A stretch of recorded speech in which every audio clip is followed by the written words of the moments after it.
गोदातीरी ज्ञान पर्वणी घेऊन उत्सव आला, गोदातीरी ज्ञान पर्वणी घेऊन उत्सव आला। वसंत व्याख्यानमाला ही वसंत व्याख्यानमाला, वसंत व्याख्यानमाला आली वसंत व्याख्यानमाला। मुहूर्त मेढ मगो रानडे न्यायमूर्तींनी रोवली, जोड त्याला वझेराव साहेबांची मग लाभली। कुसुमांच्या या गावामध्ये, कुसुमांच्या या गावामध्ये ज्ञान यज्ञ पेटला, कुसुमांच्या या गावामध्ये ज्ञान यज्ञ पेटला। वसंत व्याख्यानमाला ही वसंत व्याख्यानमाला, वसंत व्याख्यानमाला आली वसंत व्याख्यानमाला।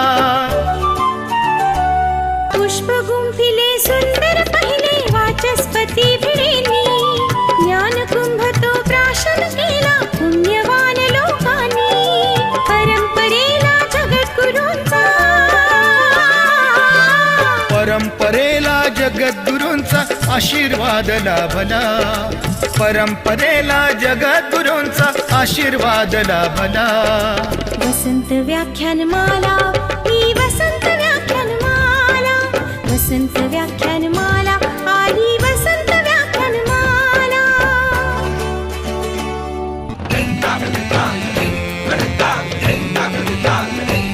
अहो देव मामलेदार पटांगण फुलू फुलू लागले, लोकहिताला शिलेदार ही निस्वार्थी लाभले। खडतर होता मार्ग तरी पण,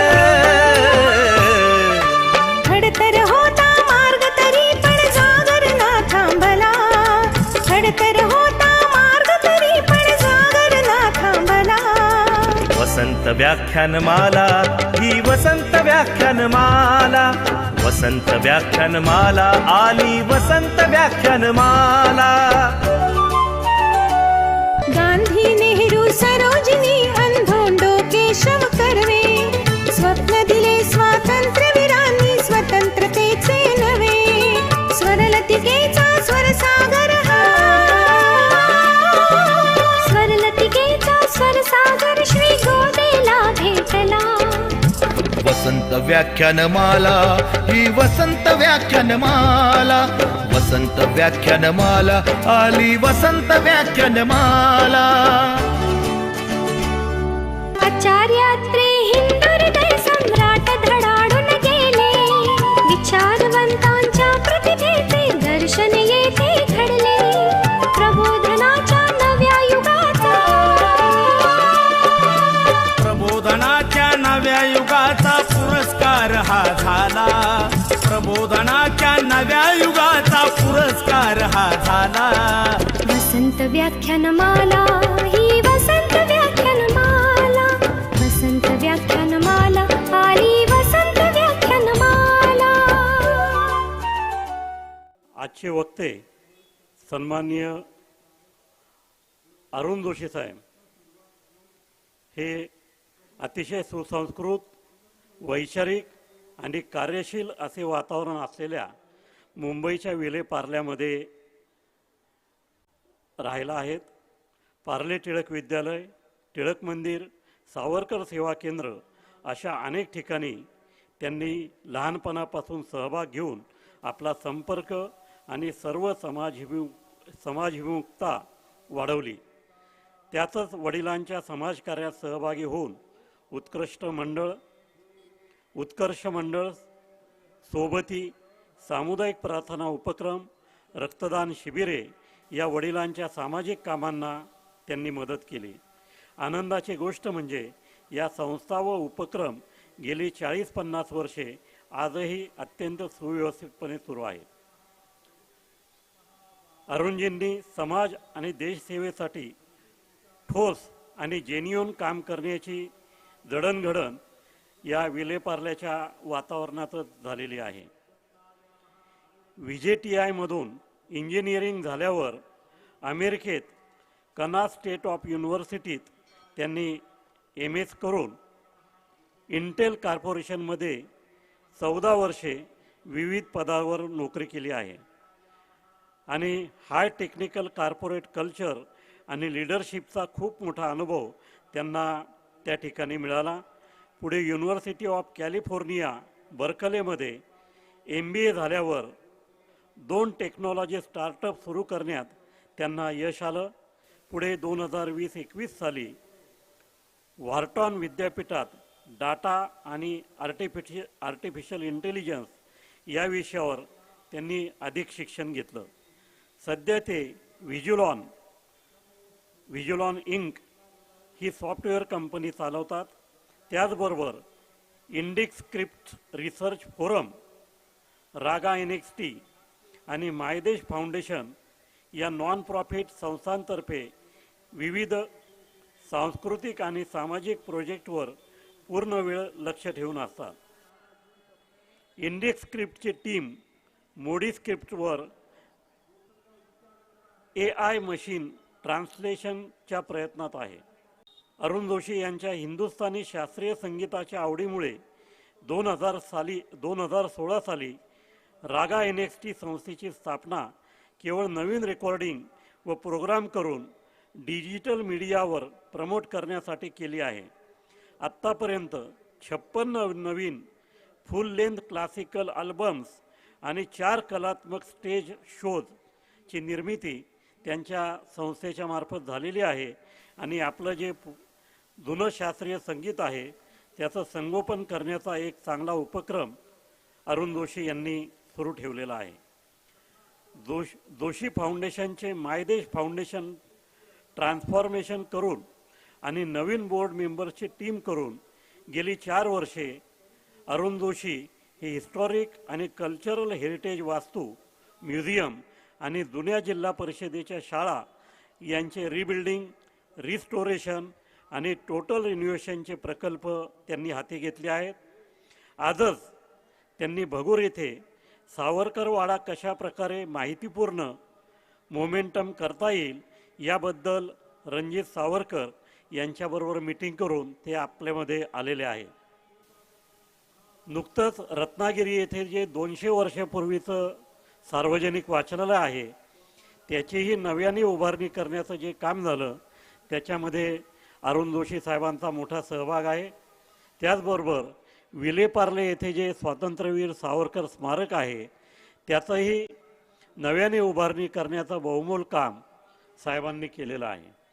आपल्या भाषणामध्ये ते आपल्या कार्याची सविस्तर माहिती आपल्याला देतील. समाजाचे ऋण फेडणाऱ्या सामाजिक प्रकल्पांमागच्या माझ्या प्रेरणा हा त्यांचा आजचा व्याख्यानाचा विषय आहे. मी व्याख्यानमालेच्या कार्याध्यक्षा संगीता बापना आणि उपाध्यक्ष उषा तांबे यांना विनंती करतो आपण अरुण जोशी यांचा व्याख्यानमालेच्या वतीनं सन्मान करावा.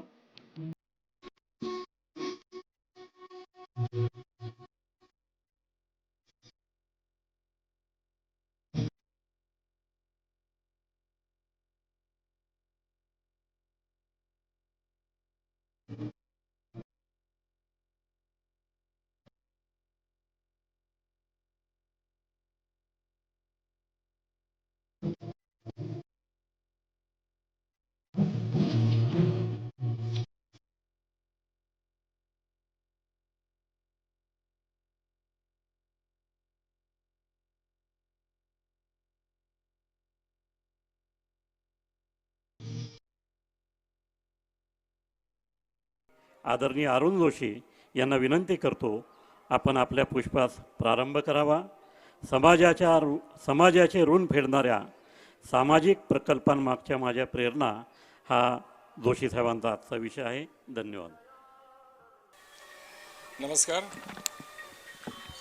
आणि श्रीकांत सरांना थँक्स. तसंच कमिटीला तुमच्या वसंत व्याख्यानमाला कार्यकारी मंडळाला माझे थँक्स, आभार बोलायल्याबद्दल. आज गोदाकिनारी ही संधी दिल्याबद्दल आणि ही संधी मिळाल्याबद्दल मी आयुष्यभर त्याचं लक्षात राहील माझ्या. आणि विषय पण असा दिला आहे की ज्याच्यामध्ये मी खरोखर इंटरेस्टेड आहे, जेन्युइनली इंटरेस्टेड आहे. समाजाचं देणं किंवा आपल्या आयुष्याची परतफेड कशी करायची त्याबद्दल मी 4 शब्द बोलणार आहे. आणि मला एवढंच म्हणायचं आहे की प्रेरणा हा शब्द जरी माझ्या विषयात महत्त्वाचा असला आणि तो प्रत्येकाच्या आयुष्यात प्रेरणा हा निरनिराळ्या प्रकारे येतो. काही जणांचे आईवडील, गुरुजन, मित्र, नेते हे प्रेरणा देऊन जातात. वाचनसुद्धा प्रेरणा देऊन जातं आपल्याला. माझ्या बाबतीत म्हणायचं झालं तर माझ्या लहानपणापासून माझ्या वडिलांनी केलेलं काम आणि सामाजिक संस्थांची स्थापना हे मला वाटतं सर्वात माझ्यावर जास्त इम्प्रेस करून गेलं. त्याच्यावर मी भाग घेतला आणि मी त्यांनी केलेलं काम पाहिलं. तर थोडीशी बॅकग्राऊंड मला सांगायला आवडेल याबद्दल, कारण माझं प्रेरणास्थान हे माझे आजोबा आणि माझे वडील आहेत. बेसिकली माझे आजोबा आहेत ते के.बी. जोशी वेळासचे, जे माझं गाव कोकणातलं हरिहरेश्वरच्या जवळ, जिथे नाना फडणीसांचा जन्म झाला. आणि त्यांचं बालपण वेळासलाच गेलं. त्यानंतर दापोलीला गेले, ते शिफ्ट झाले मॅट्रिक्युलेशनसाठी शाळेमध्ये. त्यांनी किती उद्योगी होते त्याचा विचार करा तुम्ही. त्यांच्या लक्षात आलं की लोकमान्य टिळक यांनी रायगडावर शिवाजी महाराजांचे उत्सव चालू केलेला आहे. तेव्हा सगळी मित्रमंडळी 1899 साली रायगडाला भेट द्यायला गेली. माझे आजोबा के.बी. जोशी स्वतः केशवराव म्हणत, त्यांना केशव म्हणत, अर्थात 18-19 वर्षाचे असतील, लोकमान्यांना भेटले आणि त्यांनी सांगितलं की तुम्ही शिवाजी महाराजांचा उत्सव इथे करताय, मी करू का नाना फडणीसांचा आमच्या ठिकाणी. अर्थात लोकमान्य टिळकांनी त्यांना अक्षरशः पूर्णपणे मदत करायची परवानगी दिली. आणि त्याप्रमाणे 1900 साली, म्हणजे जे शताब्दी वर्ष आहे नाना फडणीसांच्या मृत्यूचं, तेव्हापासनं माझ्या आजोबांनी वेळास गावामध्ये हा उत्सव सुरू केला. आणि ह्या उत्सवाला पहिल्याच वेळेला लोकमान्य टिळकांनी 25 रुपये पाठवले, नाना फडणीसांचं चित्र पाठवलं आणि एक भाषण लिहून पाठवलं त्यांच्याकरता आणि सांगितलं की मी येऊ शकत नाही, दिलगिरी आहे माझी, पण हा उत्सव चांगल्या प्रकारे व्हावा अशी माझी इच्छा आहे. लक्षात घ्या, तेव्हा ब्रिटिशांचं राज्य होतं जिकडे तिकडे.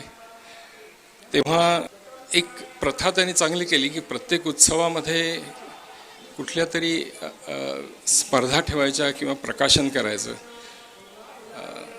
1902 साली त्यांनी ऐतिहासिक पुरुषांचे उत्सव करावे का हा विषय ठेवला होता.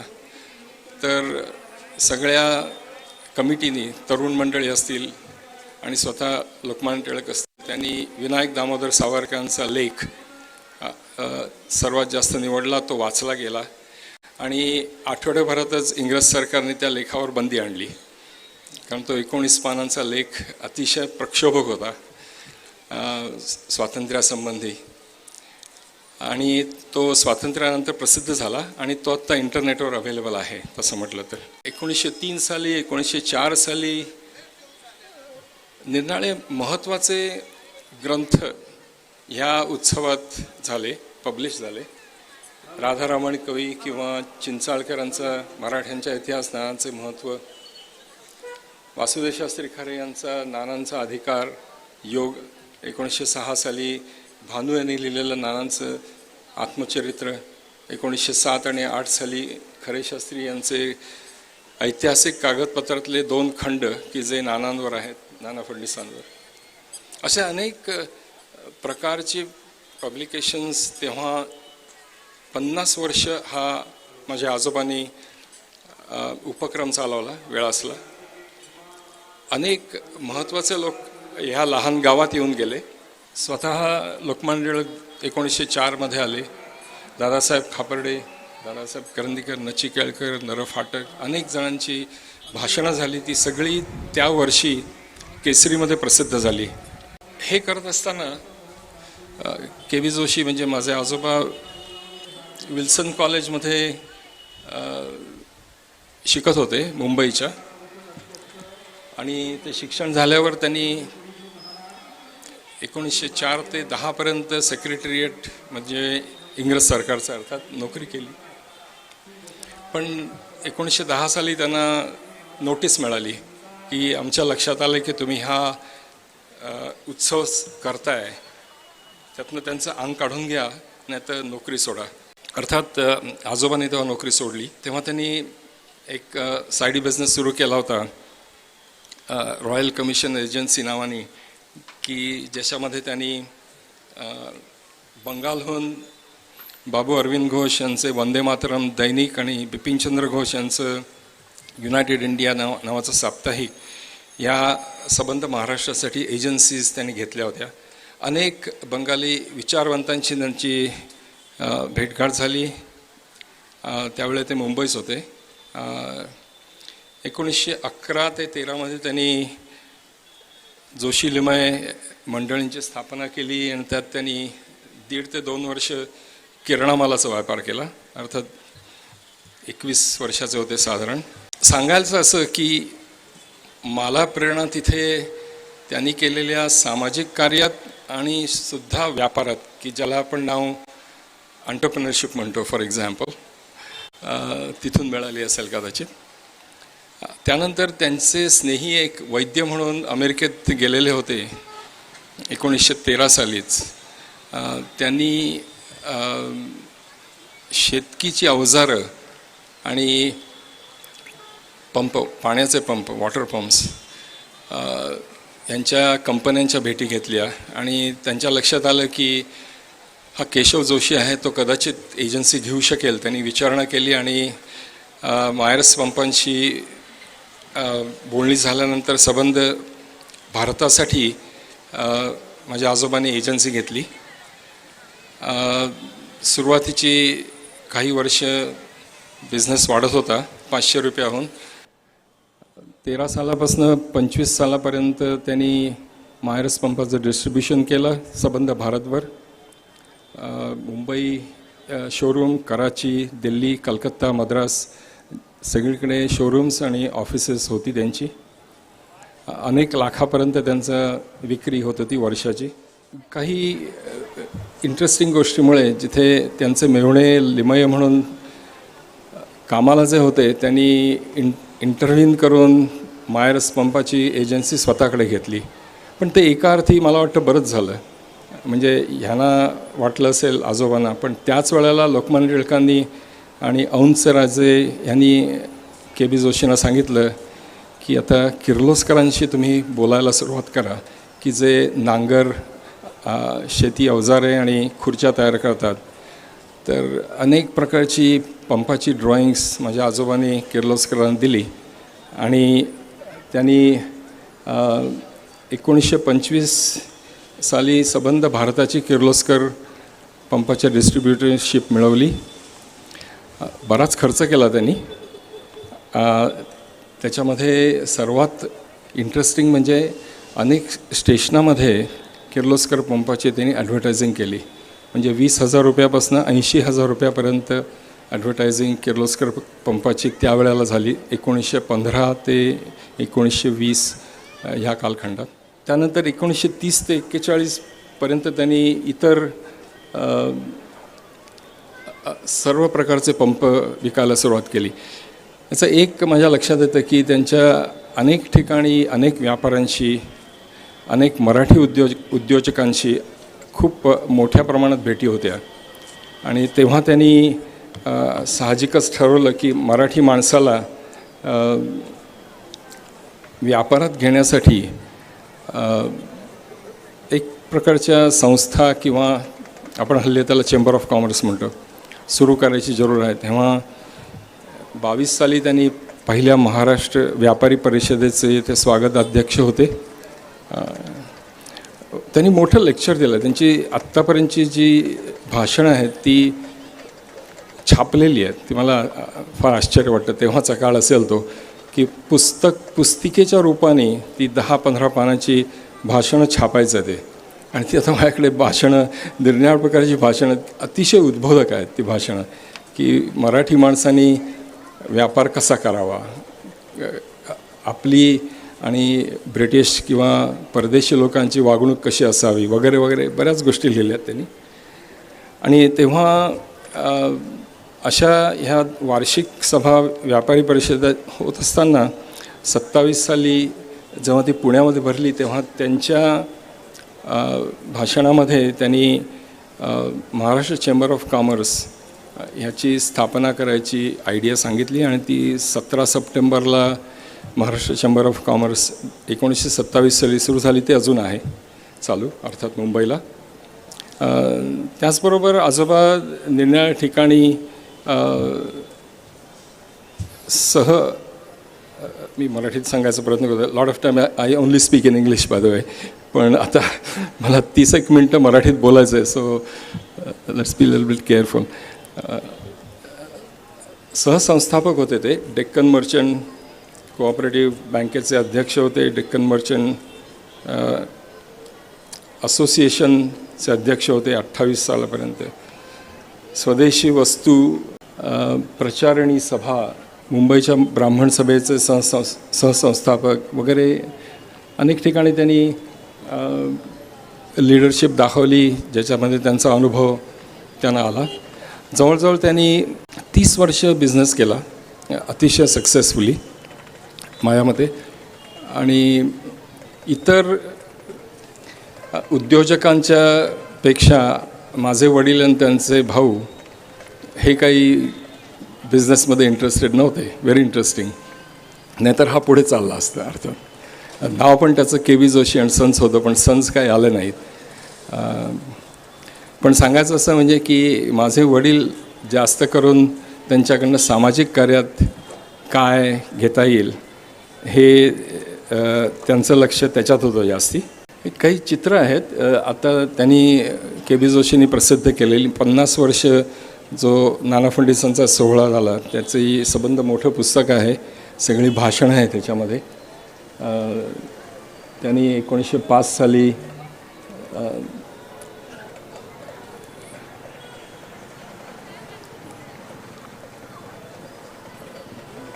नचिकेळकर आणि ते बसलेले आहेत तिथे. किर्लोस्करांच्या पंपाच्या शोरूमचं अनावरण करताना 1925 साली नचिकेळकर आणि माझे आजोबा. कराचीला किर्लोस्कर पंपाच्या शाखेचं उद्घाटन करताना स्वतः ते बसलेले आहेत. तर मी थोड्याशा प्रेरणा माझ्या वडिलांकडनं काय मिळत आहेत त्याच्याबद्दल मी बोलतो. माझे वडील वेळासचा जन्म आहे, पण शाळा संपल्यानंतर ते मुंबईत गेले. शिक्षण त्यांचं व्हिजेटियाला झालं. तिथे ते टेक्स्टाईल इंजिनियर झाले. आणि सांगायचं म्हणजे की त्यांनी मी वाढत असताना संबंध वेळ ते जितके त्यांच्या कामात जवळजवळ 35 वर्ष त्यांनी नोकरी केली. अनेक टेक्स्टाईल्स मिलमध्ये भारतभर त्यांनी फिरले. ते सिनियर कन्सल्टंट होते अनेक गोष्टीमध्ये. पण महत्त्वाचं म्हणजे 1936पासनं 1964पर्यंत म्हणजे वयाच्या अंदाजे 16व्या वर्षापासून ते राष्ट्रीय सेवक संघामध्ये कार्यशील होते. वडिलांनी पाटीलवाडीमध्ये जे स्वयंसेवक म्हणून सुरू झाले ते अनेक ठिकाणी त्यांनी शाखा मुंबईमध्ये उघडल्या. गोळवलकर गुरुजींचे अगदी निकट होते तेव्हा त्यांच्याबरोबर असलेले अनेक जे संघाचे नेते आहेत ते आमच्या घरी येऊन जाऊन असत. आणि शेवटी ते अनेक वर्ष बांद्रा ते बोरिवली भागकार्यवाह होते. पण त्यांनी 64 साली ठरवलं की मी संघाचं ॲक्टिव्ह काम सोडून पॅसिव्ह काम सुरू करायचं. आणि त्यांनी पहिली संस्था सुरू केली विलेपार्ल्यामध्ये. त्याचं नाव उत्कर्ष मंडळ म्हणून आहे. त्यांच्या मित्रांनी 5-6 जण होते. आयडिया अशी होती की लोकांना निरनिराळ्या कम्युनिटी सर्व्हिसेस म्हणतो त्या लागतात, त्याकरता एक संस्था स्थापन करावी. आणि पहिली 20 वर्ष त्यांची जवळजवळ फंड रेझिंगसाठीच गेली त्याकरता. त्यात मी अनेक वेळाला सहभागी झालो. विलेपार्ल्यामध्ये तेव्हा थिएटर नव्हतं. एक मोर बंगला म्हणून एक अतिशय सुंदर बंगला आणि त्याचं पटांगण होतं आणि एक व्यंकटेश टॉकीजच्या बाहेर ग्राउंड होतं. तिथे ओपन एअर थिएटरमध्ये 7 दिवस नाट्य महोत्सव चालायचे. त्यात मी व्हॉलंटियर असायचो अर्थातच. अशा प्रकारे निरनिराळ्या प्रकारे फंड रेझिंग झाल्यावर 1984 साली त्यांनी उत्कर्ष मंडळाची बिल्डिंग बांधली आणि त्यानंतर तर ते चेअरमन आणि प्रेसिडेंट बरेच वर्ष होते. एक मला त्यांची सर्वात गोष्ट आवडली तेव्हा की संस्था चालवताना अध्यक्ष कार्याध्यक्ष असताना जी जनरल बॉडी मीटिंग असते तेव्हा जे भाषण असतं ते आधी लिहून ते टाईप करून सायक्लोस्टाईल करून सगळ्यांना ते त्याची प्रत वाटायची. म्हणजे त्यातनं संस्था कशी चालावी याचं अक्षरशः मी जेव्हा कागद बघतो 1 पानी किंवा 2 पानी असतील अतिशय आश्चर्य वाटतं की किती विचार केलेला असतो त्यांनी संस्था चालवण्याबद्दल. अर्थात उत्कर्ष मंडळ अजून चालू आहे आणि खूप चांगल्या प्रकारे चाललं आहे. तेव्हाच त्यांनी ॲक्च्युली सोबती नावाची संस्था सुरू केली. ज्येष्ठ नागरिक त्यांचे 2 मित्र घेऊन पग सुर्वे लेखक आणि फडणीस मास्तर अशा तिघांनी एक संस्था सुरू केली सोबती 1980 साली आणि ती पण आजतागायत चालू आहे. खूप मोठी आहे ती. 400 मेंबर असतात त्यांचे, कायम भेटतात. वृद्धांसाठी त्यांच्या मनात असं होतं की एकाकीपणा जो येतो नोकरीनंतर रिटायरमेंट तो घालवण्यासाठी काय करावं. ते जेव्हा अमेरिकेला आले अनेक वेळेला तेव्हा मी त्यांना घेऊन जायचो आणि दाखवायचो की ही परिस्थिती जी आहे वृद्धांची त्यांच्यावर मात करण्यासाठी तिथे कशा संस्था आहेत डे केअरप्रमाणे मोठ्या संस्था अर्थात. त्यावरनं त्यांनी अनुकरण करून इथे ती संस्था चालू केली. त्याच वेळेस साधारण त्यांच्या लक्षात आलं, अर्थात त्याला एक कारण झालं ते म्हणजे माझी आई फार आजारी होती आणि KEM हॉस्पिटलमध्ये तिला ब्लडची खूप आवश्यकता होती. आणि तेव्हा त्यांच्या लक्षात आलं की मुंबईमध्ये हॉस्पिटल्सना ब्लड सप्लाय खूप कमी आहे. त्यांच्या रिसर्चनंतर त्यांना लक्षात आलं की ब्लड डोनेशन हा जो प्रकार आहे तो फक्त हॉस्पिटलमधूनच होतो आहे 70 साली आणि 80 साली. आणि तो रेड क्रॉस मॅनेज करतात. ते म्हणजे एक कक्ष असतो सेपरेट हॉस्पिटलमध्ये आणि काही लोकांना पैसे देऊन बोलवलं जातं तिकडे आणि काही लोक घाबरत जातात रेड क्रॉस म्हटल्यावर, ख्रिश्चन तर होणार नाही ना वगैरे वगैरे. पण स्वैच्छिक स्वतः ब्लड देणे म्हणजे रक्तदान करणे ही जी मनात त्यांच्या कल्पना आली ती त्यांनी संघाच्या जनकल्याण समितीतर्फे काम त्याचं सुरू केलं. त्याला शिबिरं म्हणतात आणि त्याला आपण हल्ली कॅम्प्स म्हणतो. तर 70च्या दशकात 80च्या दशकात शाळा कॉलेजातून ऑफिसेसमधून जी हल्ली बघतो त्याप्रमाणे अतिशय व्यवस्थित नियोजन करून हॉस्पिटलचा स्टाफ आणून व्यवस्थित प्रकारे आयोजित केलेली अशी ही शिबिरं अनेक वर्तमानपत्रात त्यांच्याबद्दल माहिती असायची तेव्हा. आणि ह्याचा अर्थ असा झाला की एक रक्तदान हे दान आहे आणि ते विकाऊ नाही आहे आणि ही एक चळवळ आहे आणि एक सामाजिक त्याला स्वरूप त्यांनी आणलं. आणि ह्या प्रकारे त्यांनी अर्थात बरेच लेखन केलं आहे. बरेच ठिकाणी त्यांनी त्यांच्यावरती लेख बरेच आलेले आहेत. तुम्ही बघाल इथे तर तरुण भारत, लोकसत्ता, अनेक लोकांनी त्यांच्यावरती लेख लिहिले आहेत आणि त्या प्रकल्पावर लिहिलेले आहेत लेख. त्यांनी 500 शिबिरं केली तेव्हा त्यांचा अनेक ठिकाणी सत्कार झाला. त्यानंतर 1000 शिबिरं केली त्यांनी मुंबई, महाराष्ट्र, भारतभर.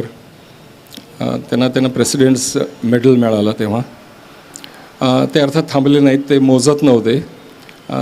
जवळजवळ 1978 चालू झालेली त्यांची परिस्थिती खालावेपर्यंत 2001पर्यंत त्यांनी 1400 शिबिरं केली. त्यांना अनेक ठिकाणी रक्तदान महर्षी म्हणून म्हटलं गेलं, शिबिर महर्षी सॉरी. आणि या प्रकारची जी त्यांची कार्य करण्याची जी शैली होती ती खास माझ्या लक्षात आली. की हल्ली आम्ही म्हणतो की एखादा बिझनेस सुरू केला की तो स्केल करायचा असतो, म्हणजे वाढवायचा असतो जगभर.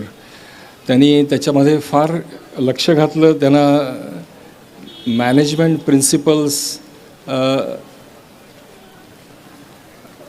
माहिती होती की नाही माहीत नाही, पण त्यांचा विषय असा होता की कितीही समाजाचं शिक्षण त्यांनी केलं, त्याला कितीही केलं तरी आपण प्रत्यक्ष कृती करून हे दाखवून दिलं पाहिजे की ते शिबिर भरताना काय करता येईल. त्यांनी कीर्तनं पण लिहिली, त्यांनी कविता लिहिल्या, त्यांनी भाषणं दिली, अनेक ठिकाणी जाऊन ते लिहायचे. अमेरिकेत आलेले असताना मी त्यांना 4 वेळेला रेड क्रॉसच्या ऑर्गनायझेशनमध्ये घेऊन गेलो.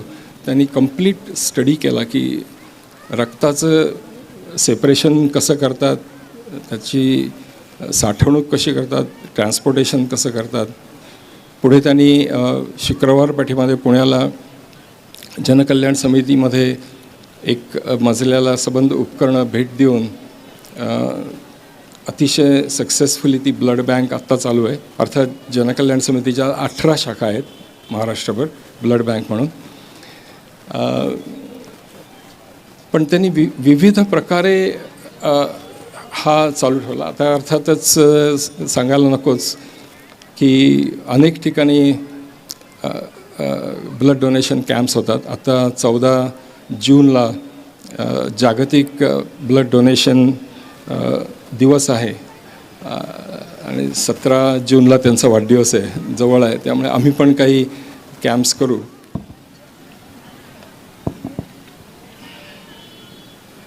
त्यानंतर एक गोष्ट आणखीन माझ्या लक्षात आली. हे पुरस्कार वगैरे आहेत सगळे इथे.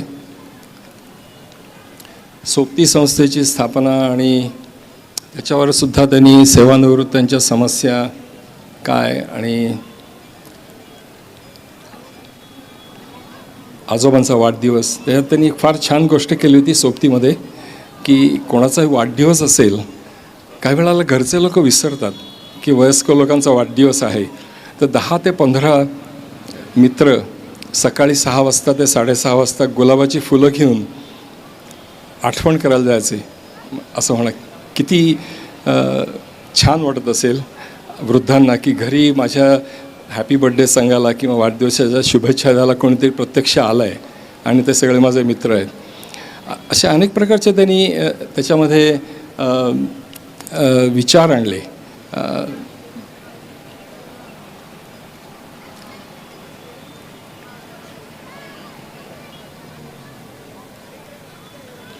हा एक उपक्रम जो सुरू केला त्यांनी तो पण अजून चालू आहे. म्हणजे त्यांनी ज्या ज्या संस्था सुरू केल्या त्या 50 वर्ष अजून चालू आहेत. सामुदायिक प्रार्थना त्यांना लक्षात आलं की ख्रिश्चन दर रविवारी किंवा मुसलमान एकत्र मिळून जे करतात त्याला एक प्रकारची शक्ती असते त्याच्यात. त्यांना असंच म्हणायचं होतं की आपण सुद्धा एकत्र येऊन प्रार्थना म्हणूया. दर संकष्टीला 21 मिनटं संध्याकाळी 7 वाजता त्यांनी हा उपक्रम सुरू केला. पार्ल्यामध्ये पार्लेश्वर मंदिराच्या गणेश मंदिरात आणि नंतर दत्त मंदिर राम मंदिरामध्ये त्यांनी स्वतः तो 13 वर्ष चालवला. त्याकरता संकष्टीच्या आदल्या दिवशी प्रार्थना लिहून काढून स्वतः टाईप करून सायक्लोस्टाईल किंवा कॉपीज काढून ते माझ्याकडे द्यायचे आणि स्वतः जायचे पार्ले स्टेशनवर लोकांना वाटून सांगायचे उद्या या म्हणून. तर त्यांनी अर्थात 13 वर्ष हा चालवला आणि त्यानंतर अर्थात त्यांनी दुसऱ्यांकडे चालवायला दिला आणि आता पटवर्धन आहेत म्हणून ते चालवतात हा सगळा.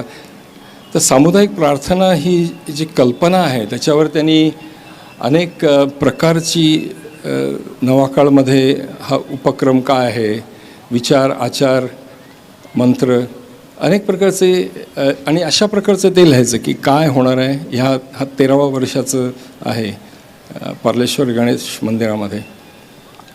सो बेसिकली त्यांनी जे उपक्रम केले ते मला अनुकरण करावयाचे असे वाटतात की जे समाजात नाही आहे ते कसं आणता येईल आणि ते कसं रुजवता येईल. आता वसंत व्याख्यानमालासुद्धा बघा, कल्पना काढली असेल, 103 वर्ष चालू आहे. म्हणजे जे पार्ल्यात आहे ते नाशिकात पण आहे. म्हणजे जी संस्था काढली, ती चालवली, ती वाढवली आणि अजून टिकून आहे.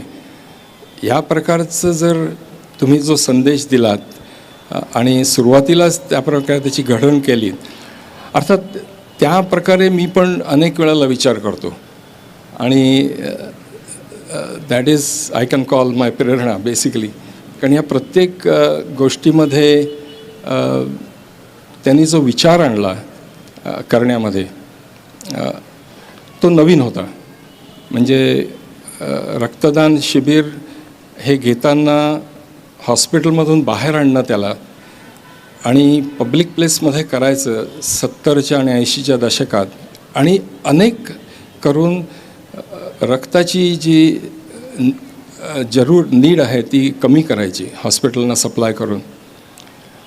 तसंच कम्युनिटी सेंटर उत्कर्ष मंडळासारखं जे अजून चालू आहे, 4 मजली इमारत आहे त्यांची, सामुदायिक प्रार्थना पण अजून चालू आहे. त्याप्रमाणे माझी पण जडणघडण त्याप्रमाणेच होत गेली असं मला वाटतं अनेक वेळेला.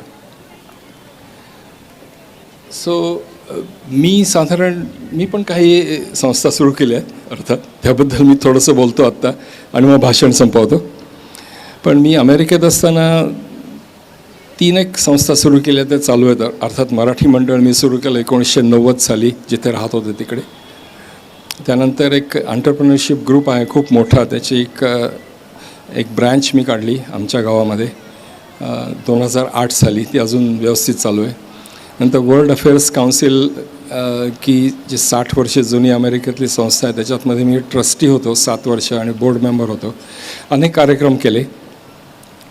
अनेक कार्यक्रम म्हणजे मला खास आठवत आहे की इंटरनॅशनल स्पीकर सिरीज म्हणून तिथे एक आता तुम्ही करता तसं वर्षातनं एकदा असतात, पण ती मोठ्या प्रमाणात की ज्याच्यामध्ये प्रत्यक्ष दलाई लामा येऊन गेलेत. 8,000 लोकांनी अटेंड केला तो कार्यक्रम. बिल क्लिंटन येऊन गेलेत. अनेक मान्यवर व्यक्तींनी तिथेसुद्धा भाषणं केलेली आहेत. खूप अनुभव मिळाला तिथे मलासुद्धा ह्या गोष्टी अरेंज करण्याचा. तर हिंदुस्थानी क्लासिकल म्युझिक मला लहानपणापासून ऐकायला आवडतं. म्हणजे अगदीच सांगायचं झालं तर 10-12 वर्षापासून वेलेपार्ल्यातल्या टिळक मंदिर म्हणून एक संस्था आहे, जुनी संस्था. तिथे भीमसेन जोशींचं गाणं मी ऐकायला गेलो होतो. मला ती अक्षरशः आठवण ताजी आहे. आणि मी पहिला लहान असताना खाली मांडी घालून बसलो होतो. माझा पाय जरा जास्त पुढे होता, तो काही भीमसेनजींना आवडला नाही. त्यांनी मला खुणा करून सांगितलं, ती नीट मांडी नीट घालतो, माझ्याकडे बोट नको त्या पायाचं. पण ऐकायला मला फार आवडतं. मी प्रत्यक्ष शिकायला असं जाऊन खूप रियाज करून आशिष रानडे बसला त्यासारखं काही केलं नाही मी. पण त्या दृष्टीने माझा विचार असा आला की एस्पेशली मी बर्कलेमध्ये होतो तेव्हा मी म्युझिक डिपार्टमेंटमध्ये जाऊन त्यांना विचारलं, तुमच्याकडे हिंदुस्थानी क्लासिकलमध्ये किती कलेक्शन आहे. त्यांनी अक्षरशः ती ठराविक नावं घेतली. किशोरी आमोणकर आहेत, जसराज आहेत, भीमसेन जोशी आहेत. पण त्यानंतर आम्हाला वाटतं की शिकवण्यासारखं भारतीय शास्त्रीय संगीतात काही नाही आहे, कारण नवीन आर्टिस्टचं काही येत नाही आहे विशेष. आम्ही ऐकलेलं नाही आहे विशेष काही, असं अल्बम्स नाही, काही नाही. तेव्हा मी 10 वर्षापूर्वी स्टुडिओ रेकॉर्डिंग सुरू केलं. अतिशय प्रथितयश कलाकार, व्होकलिस्ट यांचं. अर्थात कार्यक्रम पण केले, स्टेज शो, सगळे ओरिजिनल. सो आयडिया वॉज रागानेक्स या संस्थेची की काही रेकॉर्डिंग करायचं, प्रोग्राम करायचे, ती परत मोहम्मद रफीची गाणी परत नाही म्हणायची, सगळं नवीन असायला पाहिजे. बंदिशी नवीन असायला पाहिजेत किंवा गायक नवीन असायला पाहिजेत आणि ते रेकॉर्डिंग स्टुडिओ सेटअपमध्ये करून जेवढा खर्च येईल तो करून ते प्रमोट करायचं ग्लोबली इंटरनेटवर अर्थात. सो बऱ्यापैकी प्रोग्राम झाले. हा कृष्णांजली नाशिकला झाला आहे गेल्या वर्षी इथे तुमच्या मोठ्या सभागृहात. ह्याच्यातसुद्धा फार सुंदर गाणी आहेत, सगळी नवीन गाणी आहेत. हा जो ह्याच्या आधीचा जो रसिया म्हणून आहे तो सगळी गाणी त्याची वैभव जोशींनी लिहिली होती ब्रिजभाषेतली. आणि अर्थात तुम्ही ओळखत असाल पुढे बसलेले अशोक पत्की आणि श्रीराम करुणालहरी. हा पण अतिशय सुंदर कार्यक्रम होता रामकृष्ण वझे यांच्याबरोबरचा. अल्बमसुद्धा काही केलेत. शरयू दातेचा अल्बम आहे, आर्या आंबेकरचा अल्बम आहे. आत्ताच गेल्या आठवड्यातच आम्ही प्रथमेश लगाटे आणि मुग्धा वैशंपायन यांचा नवीन अल्बम केला आहे. सुंदर झालेला आहे अल्बम तो फार. त्यानंतर दुसरी ॲक्टिव्हिटी म्हणजे श्रीकांत सरांनी सांगितलं त्याप्रमाणे आधी माझं जोशी फाउंडेशन म्हणून होतं. मी 4 मोठे प्रोजेक्ट केले होते गेल्या 20 वर्षात, पण मला त्याचं नाव आवडेना कारण जगभरात 35 जोशी फाउंडेशन आहेत बाय द वे. सो त्याला काही अर्थ नव्हता. पण मी मायदेश फाउंडेशनच्या नावाने काही माझ्या आवडीचे माझ्या माहितीचे जे प्रकल्प आहेत प्रोजेक्ट आहेत ते घ्यायला मी सुरुवात केली. चांगले बोर्ड मेंबर आहेत.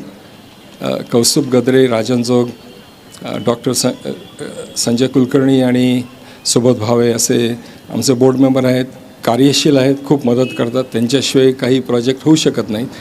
आता भारतीय इतिहास संशोधन मंडळाला 120 वर्ष झाली. मी पुण्यात सदाशिव पेठेत जात असे तिकडे, पण परिस्थिती अतिशय खालावलेली. तिथे मी जवळजवळ 10 वर्ष जाऊन तिथे श्रीकृष्ण भावे म्हणून प्रेसिडेंट होते. त्यांच्या मागे लागून गयावया करून मी म्हटलं मी ह्याचं रिनोव्हेशन कंप्लीट करायला तयार आहे. पण त्यांचा काही विश्वास बसेना माझ्यावर. त्यांना वाटायचं की मी डेव्हलपर आहे आणि 10 मजले फ्लॅट बांधून त्याच्यावरती त्यांना जागा देणार.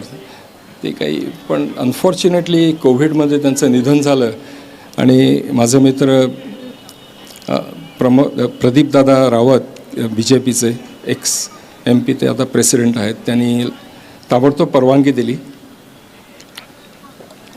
आणि आम्ही त्याचं रिनोव्हेशन केलं अतिशय उत्कृष्ट प्रकारे. सगळं रिस्टोअर केलं. सगळा दगड आणि सगळे लाकडं, आतल्या सगळ्या गोष्टी अशा होत्या आतमध्ये.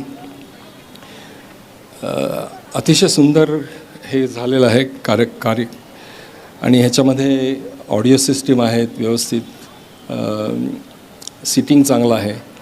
मुख्य म्हणजे ह्याच्या दोन्ही साईडला अक्षरशः खराब अशी वार्षिक अहवाल, कागद, जुने पाने पडलेले, ऐतिहासिक गोष्टी नाही तिथे, त्या दुसरीकडे स्टोअर केलेल्या होत्या रुमालांमध्ये. त्या सगळ्या साफ करून तिथे क्लासरूम्स तयार केले आम्ही, 4 मोठ्या क्लासरूम्स शिक्षणासाठी.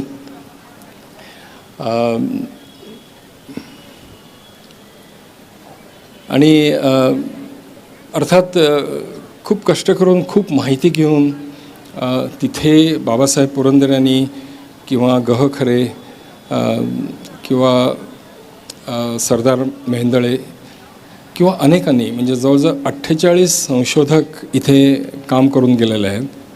आणि त्यांनी इतकं संशोधन केलं आहे मराठ्यांच्या इतिहासावर, तेवढं कोणीच केलेलं नाही खरं म्हटलं तर गेल्या 400 वर्षातलं.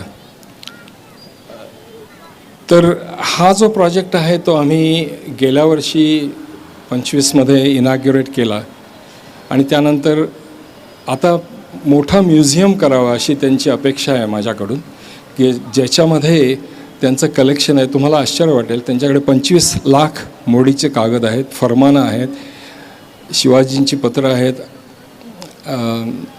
अनेक सरदारांची मोडीमध्ये लिहिलेली रुमालच म्हणतात ते, 40,000 शस्त्र आहेत, 20,000 नाणी आहेत आणि इतकी मौल्यवान आहेत काही गोष्टी.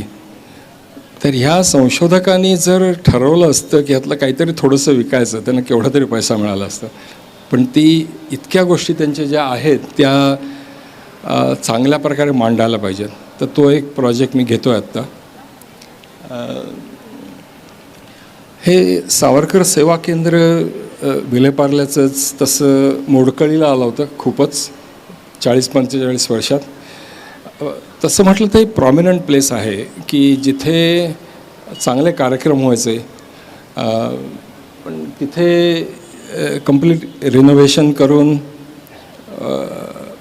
नवीन प्रकारची मांडणी करून हा प्रोजेक्ट आम्ही आत्ताच पूर्ण केला. आणि उद्घाटनाला सावरकरांवर 2 जी पुस्तकं लिहिली आहेत, विक्रम संपत, ते स्वतः आले होते. त्यांनी अतिशय सुंदर भाषण केलं.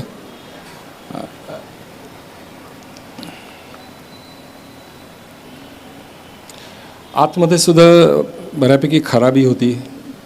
संपूर्ण नवीन त्याचा बाज केला, अर्थात साऊंड प्रूफिंग आहे, त्यामुळे गाण्याचे कार्यक्रम पण चांगल्या प्रकारे होतात तिकडे. मी काही दाखवणार आहे ते फक्त जिथे आम्ही MOU केलं आहे ते. आता फर्ग्युसन कॉलेजमध्ये हॉस्टेल नंबर 1मध्ये सावरकर 3 वर्ष राहिले आणि त्यांची खोली ह्या हॉस्टेलमध्ये आहे. पण त्याचा आवार त्या हॉस्टेलचं फार खराब आहे. त्याचं आम्ही घेतो आहे प्रोजेक्ट. ते कोर्टयार्ड आतलं म्हणायला हरकत नाही, जिथे आपण भेटायला जाऊ शकता त्या रूम चांगली ठेवली आहे. पण सावरकरांच्या दृष्टीने काय करता येईल ते काम चालू झालेलं आहे माझं. त्याच्या बाहेरच किमया म्हणून एक कॉन्क्रीटचं स्टेज 20 वर्षापूर्वी पु ल देशपांड्यांनी बांधलं होतं. तर त्याची परिस्थिती अतिशय खराब आहे कॉलेजमध्ये असूनसुद्धा, फर्ग्युसनमध्ये. तर ते नीट करणार आहे. आणि तिसरी गोष्ट फर्ग्युसनमध्ये आम्ही करणार म्हणजे सावरकर एज्युकेशन सेंटर, अध्यापन म्हणून एक जुनी बिल्डिंग घेऊन ती कंप्लीट रिनोव्हेट करून ते काम करणार आहोत. सो थोडासा माझा बायस असेल, पण मला सावरकरांबद्दल भयंकर आत्मीयता आहे. म्हणजे त्यांचं नाव जास्त हल्ली घेतलं जात नाही. राजकीय असेल कारण कसं असेल माहीत नाही मला, पण विक्रम संपत किंवा अशा लोकांनी त्यांच्यावर खूप लिखाण केलं आहे. तर मला वाटतं की त्यांच्या नावाने त्यांच्या स्मरणासाठी वास्तू पण असाव्या, का नसाव्या? खरं आहे की नाही? म्हणजे मला कोणाशी कंपॅरिझन करायची नाही आहे, पण तरीसुद्धा मी सांगतो की that is where you remember him more, you know.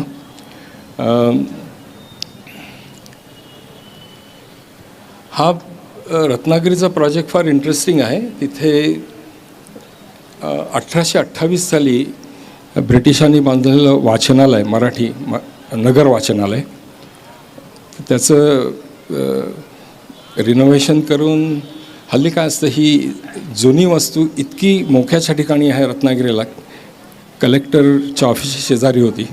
ब्रिटिशांनी स्वतःकरता ती लायब्ररी सुरू केली होती आणि ती अजून चालू होती. ती आता चांगली मंडळी ती चालवतात. त्याचं रिनोव्हेशन करून जवळजवळ 1.5 लाख पुस्तकं आहेत.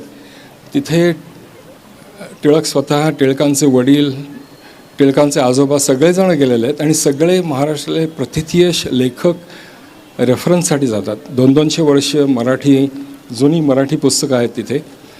पण तिथे FSI मिळतो हल्ली, FSI. तर त्याच्यावरती आम्ही 220 सीटचं ऑडिटोरियम करतो आहे आणि त्याच्याही वरती मायदेश कम्युनिटी सेंटर असेल. की आमचं प्रपोजल असं आहे की त्याला सावरकर कम्युनिटी सेंटर म्हणावं, पण ते अजून त्या कमिटीनी त्यांच्या ॲग्री केलेलं नाही आहे. बघूया होतं आहे का ते नाही. सो हा एक आणखीन सध्या प्रोजेक्ट चालू आहे. शाळांमध्ये आता ही वेळाची शाळा कंप्लीट अपडेट केली मी. आत्ता केळशीची शाळा पूर्णपणे बांधून आत्ताच 2 महिन्यात पूर्ण होईल. केळशी हे दापोलीच्या जवळ आहे, वेळास पण दापोलीच्या जवळच आहे तसं म्हटलं तर. मी फक्त जिल्हा परिषद शाळाच बघतो, कारण जिथे खरोखर 140 ते 150 वर्षांची लेगसी आहे. म्हणजे ब्रिटिशांची मुलं पण जायची जिल्हा परिषद शाळेत तेव्हा. पण एनिवे, आत्ता त्यांची पडझड इतकी आहे अनेक ठिकाणी, कोण लक्षच देत नाही, पण सरकारचं लक्षच नाही. आणि त्यासारख्या ठिकाणी मला वाटतं की काम करायला मला खूप आवडतं. एक 20 शाळातनं मी कम्प्युटर लॅब्स सुरू केलेले आहेत. त्यांना आम्ही सॉफ्टवेअर देतो आणि सेटअप कंप्लीट तयार करून देतो.